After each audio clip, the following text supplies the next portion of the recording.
बच्चों, let's read the question. The question is saying the gross primary productivity of an ecosystem is 170 tons of organic matter and amount used in respiration is 50 tons.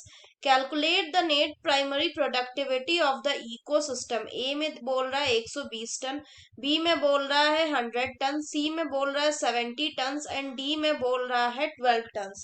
तो आइए देखते हैं हम इसका की concept. तो अगर हम बात करें इसकी की कंसेप्ट की, तो इसका की कंसेप्ट क्या हो जाएगा?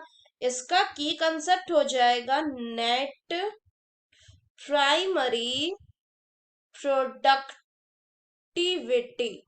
तो अगर हम बात करें सबसे पहले प्रोडक्टिविटी की, तो प्रोडक्टिविटी क्या होता है? It is the rate of synthesis of energy containing organic matter और biomass by any trophic level per unit area per unit time.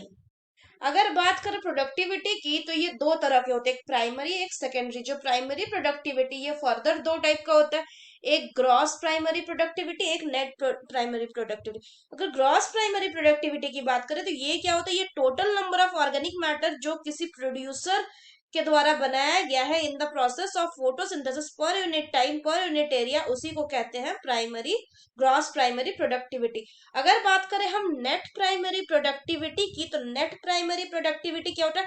It is the weight of the organic matter stored by the producers. यानी producers कितने weight of the organic matter, कितने organic matter को store करके रखते हैं, उसका wait किसमें? इन a unit area पर वॉल्यूम पर यूनिट टाइम. अगर बात करें हम नेट प्राइमरी प्रोडक्टिविटी की, तो ये किसके इक्वल होता है? It is equal to the, तो एनपीपी हो जाता है इक्वल्स टू, यानी net primary productivity equals to GPP यानी gross primary productivity minus R यानी कि रेस्पिरेशन.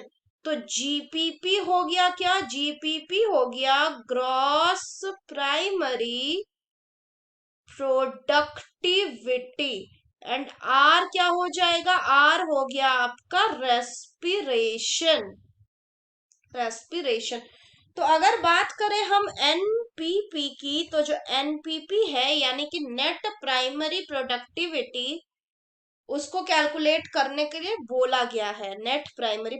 तो जीपीपी कितना दिया हुआ है? जीपीपी दिया हुआ है 170, जिसमें बोल रहा है कितना रेस्पिरेशन में यूज हो रहा है? रेस्पिरेशन में यूज हो रहा है 50 ton.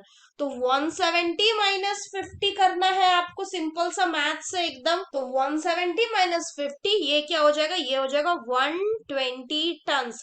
So the correct option will be option A, that is 120 tons. So that's all for the question, बच्चों. Hope you understood it well. Best of luck.